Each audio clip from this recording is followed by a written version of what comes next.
Las entrevistas de trabajo se han convertido en rituales de humillación. Muchas de las personas se pasan 4 años estudiando una licenciatura, más 2 años de una maestría, incluso 4 años más en un doctorado, simplemente para terminar sentados frente a un individuo que muchas veces está absurdamente desconectado de la realidad y, peor aún, una persona que no cuenta ni con la mitad de la preparación que tú, pero que siente que el mundo le pertenece y convierte una simple entrevista laboral en un ritual de humillación innecesario, acompañado de expectativas que la empresa ni siquiera nunca ha tenido ni la ética ni la calidad moral de exigir. Las entrevistas de trabajo se han convertido, para demasiadas personas, en algo más cercano a un rito de paso degradante que a un proceso serio de evaluación profesional. Lo que debería ser un intercambio entre dos partes interesadas, una persona que ofrece un talento y una organización que busca cubrir una necesidad, ha mutado en una dinámica desigual, opaca y en muchos casos profundamente hipócrita. Pensemos en el recorrido que precede a ese momento. Como ya antes mencioné, años de formación académica, 4, 5, 6, a veces más, licenciaturas, maestrías, doctorados. No solo tiempo, sino dinero, esfuerzo emocional, sacrificios personales. Personas que han pasado noches sin dormir, que han acumulado deudas, que han postergado proyectos de vida con la promesa implícita o explícita de que todo ese esfuerzo se traducirá en oportunidades dignas. Y sin embargo, el punto de entrada al mercado laboral, en demasiadas ocasiones, es una silla incómoda frente a alguien que representa una empresa, pero no necesariamente el conocimiento, la ética o la competencia que esa empresa debería encarnar. Ahí empieza la distorsión. Porque el problema no es que exista una evaluación. Evaluar es necesario. El problema es cómo se hace y desde qué posición. Muchas entrevistas están dirigidas por personas que, lejos de entender el rol que buscan cubrir, repiten guiones prefabricados, preguntas vacías y criterios ambiguos. ¿Dónde te ves en 5 años? ¿Cuál es tu mayor debilidad? ¿Por qué deberíamos contratarte? Todas esas estupideces de Google que fueron creadas en los años 1700. Preguntas recicladas hasta el absurdo, que rara vez aportan información real y que, sin embargo, se utilizan como si fueran herramientas sofisticadas de análisis humano. Ridículo, ¿no? Lo más preocupante no es la banalidad de las preguntas, sino la carga simbólica que arrastran. En ese espacio, el candidato no es tratado como un profesional que evalúa una oportunidad, por ejemplo, sino como alguien que debería justificar su existencia laboral. Se le pide que se venda, que se adapte, que sonría, que tolere silencios incómodos, que acepte pruebas innecesarias, que repita procesos interminables sin garantías de nada.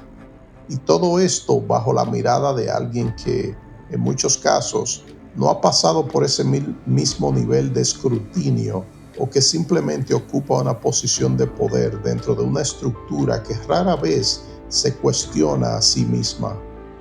Aquí es donde la crítica se vuelve inevitablemente más dura, porque no se trata solo de ineficiencia, se trata de una cultura organizacional que ha normalizado la asimetría como si fuera natural. Empresas que exigen puntualidad pero responden semanas después o nunca, que hablan de valores y culturas, mientras tratan a los candidatos como números descartables, que prometen crecimiento, aprendizaje, impacto, pero son incapaces de ofrecer claridad básica sobre funciones, salarios o condiciones reales del puesto. Y en medio de todo eso, el entrevistador se convierte, consciente o no, en el ejecutor de ese sistema. No necesariamente porque sea una mala persona, sino porque está operando dentro de un modelo que premia la obediencia y la reproducción de prácticas obsoletas. Sin embargo, eso no elimina la responsabilidad individual. Cuando alguien convierte una entrevista en un espacio de intimidación, condescendencia o superioridad artificial, está participando activamente en la degradación del proceso. Hay una ironía particularmente incómoda en todo esto. Es que muchas de las personas que entrevistan no cuentan con una preparación significativamente mayor y a veces ni siquiera equivalente a la de los candidatos que tienen enfrente. Y aún así, la estructura les otorga una autoridad casi incuestionable. No porque sean más capaces, sino porque están del lado correcto de la mesa, entre comillas. Esa autoridad, cuando no se acompaña de criterio, empatía y profesionalismo, se transforma en arrogancia. Y la arrogancia en este contexto no es solo desagradable, es peligrosa, porque distorsiona la selección de talento. Cuando el proceso se basa en impresiones superficiales, en afinidades personales o en la capacidad del candidato para, entre comillas, caer bien, se pierde de vista lo esencial, que es la competencia real. Se contrata a quien mejor actúa en la entrevista, no necesariamente a quien mejor desempeñará el trabajo, y eso tiene consecuencias directas en la calidad de las organizaciones, en su capacidad de innovar y en su sostenibilidad a largo plazo. Pero el daño no termina ahí. También hay un impacto humano profundo. Cada entrevista fallida, especialmente cuando está cargada de desdén o falta de respeto, erosiona la confianza del candidato, genera dudas, ansiedad, frustración. Personas altamente cualificadas empiezan a cuestionar su propio valor, no porque carezcan de habilidades, sino porque han sido sometidas repetidamente a procesos incoherentes y opacos. Es una forma silenciosa de desgaste psicológico que rara vez se reconoce, y sin embargo el sistema se mantiene. ¿Por qué? Porque funciona para algunos. Porque hay un excedente de talento buscando oportunidades, lo que permite a las empresas imponer condiciones sin enfrentar consecuencias inmediatas. Porque cambiar procesos requiere tiempo, autocrítica y, sobre todo, voluntad de renunciar a ciertas dinámicas de poder que resultan cómodas para quienes ya están dentro. También hay un componente cultural más amplio. Durante años se ha promovido la idea de que conseguir trabajo es un privilegio, no es un intercambio, que el candidato debe estar agradecido por la oportunidad de ser considerado, que cuestionar el proceso es señal de arrogancia. Esa narrativa ha calado hondo y romperla implica un cambio de mentalidad tanto en empresas como en profesionales, pero ese cambio ya está empezando a asomar. Cada vez más, personas comparten sus experiencias, denuncian malas prácticas, rechazan procesos abusivos.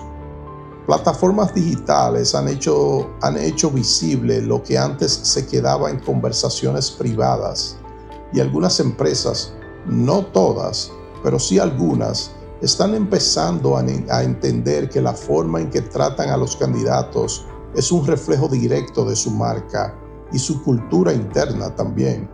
Aún así, queda mucho por hacer. Porque mientras existan entrevistas que se alargan durante meses sin justificación, pruebas que rozan el trabajo gratuito, preguntas invasivas que nada tienen que ver con el puesto y actitudes que oscilan entre la indiferencia y la condescendencia, no se puede hablar de un sistema sano. La entrevista laboral debería ser un espacio de diálogo, no de sometimiento, un lugar donde ambas partes evalúan si hay encaje, no donde una impone y la otra suplica. Debería estar guiada por criterios claros, respeto mutuo y transparencia, y sobre todo, debería reconocer algo básico que a menudo se olvida, y es que detrás de cada candidato hay una persona, no un recurso. Porque al final, lo verdaderamente revelador no es cómo una empresa trata a sus empleados, sino cómo trata a quienes aún no lo son. Y ahí es donde muchas fallan estrepitosamente. La conclusión es incómoda, pero necesaria. El sistema de las entrevistas laborales no es un conjunto de errores aislados, sino un síntoma de algo más profundo, una cultura empresarial que, en demasiados casos, ha confundido autoridad con superioridad, evaluación con dominación y oportunidad con favor. Mientras esa mentalidad no cambie, las entrevistas seguirán siendo, para muchos, no el inicio de una carrera, sino el primer recordatorio de que el sistema al que intentan entrar está diseñado para ponerlos a prueba, no por su talento, sino por su capacidad de soportar lo injustificable.